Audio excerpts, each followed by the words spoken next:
अचानक में उसके घर सूचना जाती है कि उसने सुसाइड को घुमा फिरा करके जो बताया कि भाई आपके भाई ने जो है फांसी के फंदे से जो है सुसाइड कर लिया है। तो उन्होंने मुझे हत्या का कारण नहीं बताया। द्वारा यह बयान दिया गया है कि आपके भाई की मृत्यु हार्ट अटैक से हुई है।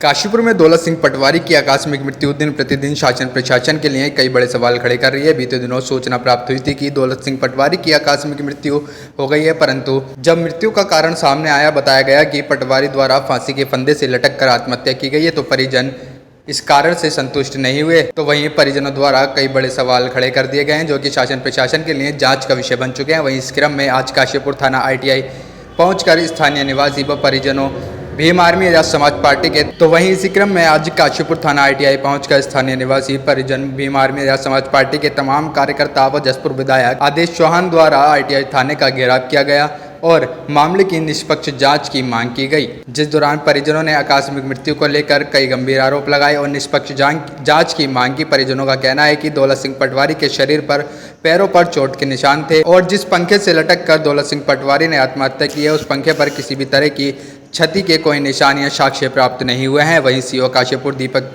सिंह द्वारा बताया गया कि CO काशीपुर द्वारा बताया गया कि परिजनों को निष्पक्ष जांच का आश्वासन दिया गया है। वहीं स्थानीय परिजनों का कहना है कि 4 दिन की जांच का समय पुलिस प्रशासन द्वारा मांगा गया है। अगर जांच का परिणाम सामने नहीं आता है तो 5वें दिन स्थानीय लोग व परिजन विधायक आदेश चौहान के साथ व तमाम सामाजिक संगठनों के साथ ITI थाने में धरने पर बैठेंगे। मैं उनका छोटा भाई हूँ, ये उनके पिताजी हैं और ये इनकी माताजी हैं।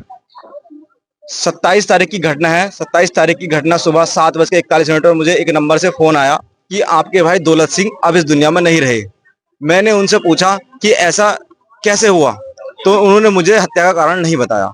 फिर जब मैं घटना पर मैं और मेरे परिजन वहां पर पहुंचे तो उनके द्वारा यह बयान दिया गया कि आपके भाई की मृत्यु हार्ट अटैक से हुई है। कुछ समय बूझने के बाद जब हमने उनसे पूछा कि सच्चाई आखिर है क्या, तो उन्होंने अपना बयान बदलते हुए कहा कि आपके भाई की मृत्यु, आपके भाई ने जो पंखे से लटककर आत्महत्या की है। लेकिन मौके पर कमरे के दोनों दरवाजे टूटे हुए थे। जब कमरा अंदर से बंद था तो एक दरवाजा तोड़कर दूसरा दरवाजा खोला जा सकता था, लेकिन वह दरवाजा दोनों टूटे हुए थे। मौके से 3 बेल्टों का मौजूद होना और पंखे पर लटके हुए किसी को, उन तीनों के अलावा किसी को ना देखना। उनके द्वारा बयान दिया गया है कि मैंने, मेरी माँ ने, नौकरानी रूपा ने उनको फंदे से उतारा, आनंद फानन में फंदे से उतारा और बेड पर लेटाया। लेकिन इन 3 के अलावा उनको किसी ने नहीं देखा, वह फंदे से लटके हुए थे। उसके बाद पंखा किसी भी प्रकार क्षतिग्रस्त नहीं था। उनके पैर पर कुछ चोटों के निशान थे। पैंट उनकी फटी हुई थी। 3 बेल्ट बरामद हुई थी। एक कटा फटा रुपट्टा बरामद हुआ था वहां से, जो वह रुपट्टा भी उसी सूट से मैच कर रहा था जो उस औरत ने, जो ललिता रानी ने पहना हुआ था।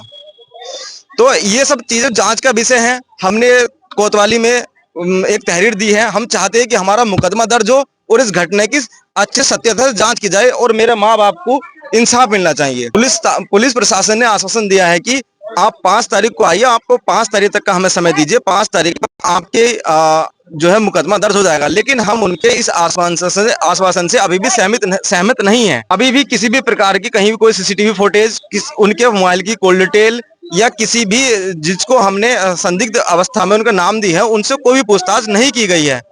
तो ये सब जांच का विषय है। इसमें किसी भी प्रकार की हमारी कोई मदद नहीं हो रही है। देखिए, हमारा क्षेत्र क्योंकि तालमपुर गांव के रहने वाला लड़का था और सर बास्टपुर उसकी पोस्टिंग, वो अपने परिवार से अलग अपनी पत्नी के साथ, अपनी सास के साथ काशीपुर में निवास करता था। अचानक में उसके घर सूचना जाती है कि उसने सुसाइड कर लिया। उसके घर के आते हैं, लेकिन हमारी पुलिस से मांग है कि आप उसकी सही जांच करें कि उसने अगर सुसाइड भी किया तो क्यों किया है, क्योंकि आत्महत्या अपनी मर्जी से कोई नहीं करेगा। उसको कोई ना कोई प्रताड़ना है। वो प्रताड़ना किसने की? उसकी पत्नी ने की, उसकी सास ने की, उसके दोस्तों ने की। मैं किसी पर आरोप नहीं लगा रहा हूं। मैं तो ये कह रहा हूं कि सही जांच कर उस दोषी को सजा मिलनी चाहिए, क्योंकि वो गरीब माँ बाप है, बीमार है। जैसा उसकी माँ ने बताया कि जब बच्चा उसका हुआ था तो वो यहाँ आई थी, उसको चोरी का आरोप लगा के उसकी पत्नी ने उसे यहाँ से निकाल दिया। तो उससे जाहिर होता है कि वो उसकी माँ को पसंद नहीं करती। क्योंकि वो गरीब परिवार से था। वो चाहता होगा अपने माँ बाप की सेवा करूं, क्योंकि वो बीमार रहते थे। हो सकता है इसी बात पर वाद विवाद बढ़ता हो, या कोई और कारण भी हो सकता है। तो सीओ साहब भी और हमारे जो इंचार्ज है वो भी थे।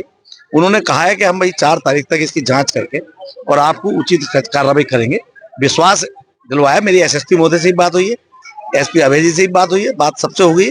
और हमने कहा कि हमारा मकसद ये नहीं कि किसी को दंड दिलाए, हमारा हम पक्ष है कि उस परिवार को न्याय मिलना चाहिए जिसका बेटा इस दुनिया में नहीं है, और जो उसके लिए दोषी है उस पर कार्रवाई।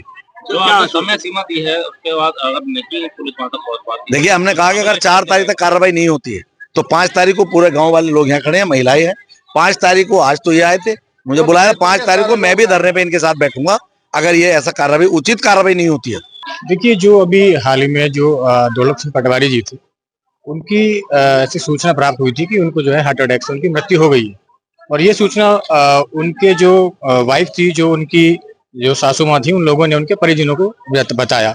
और जैसे ही वो परिजन वहां पर पहुंचे तो वहां पर उन परिजनों ने जो उनको जो बातों को घुमा फिरा करके जो बताया कि भाई आपके भाई ने जो है फांसी के फंदे से जो है सुसाइड कर लिया है। तो इसमें कई सारे सवाल ये भी खड़े होते हैं, यदि कोई व्यक्ति सुसाइड करता है तो उसको ये देखा जाता है कि पहली बात तो पुलिस को आने दिया जाना चाहिए था। पुलिस के आने से पहले उनको वहां से उतार लिया गया। और जिस रुपट्टे से फांसी का वो बता रहे थे कि इस रुपट्टे से उन्होंने फांसी ली गई है, उस रुपट्टे को काटा गया था। काटने के बाद जो शेष बाकी जो रुपट्टा ऊपर पंखे में बचा गया था, उस रुपट्टे को भी खोलने की क्या जरूरत थी। और मौजूदा उस कमरे के अंदर 3 बेल्टें बरामद हुई हैं और कमरे में ऐसा सामान भी उथल पुथल हो रखा था, जिसको देख करके ऐसे कई सारे सवाल ऐसे खड़े हुए हैं। उसी के एवज में हम लोग आज अपनी पूरी टीम के साथ और पूरे समाज के जितने भी लोग यहाँ पर हैं, आज उसकी पुख्ता से जांच कराने के लिए यहाँ कोतवाल साहब से मिले हैं। और सीओ साहब भी यहाँ पर आए हैं। उन्होंने पूरा आश्वासन दिया है कि अगले 5 दिनों के अंदर इसकी पूरी जांच करके हमारे सामने पेश की जाएगी। और यही आशा और उम्मीद के साथ हम लोग यहाँ पर आए थे।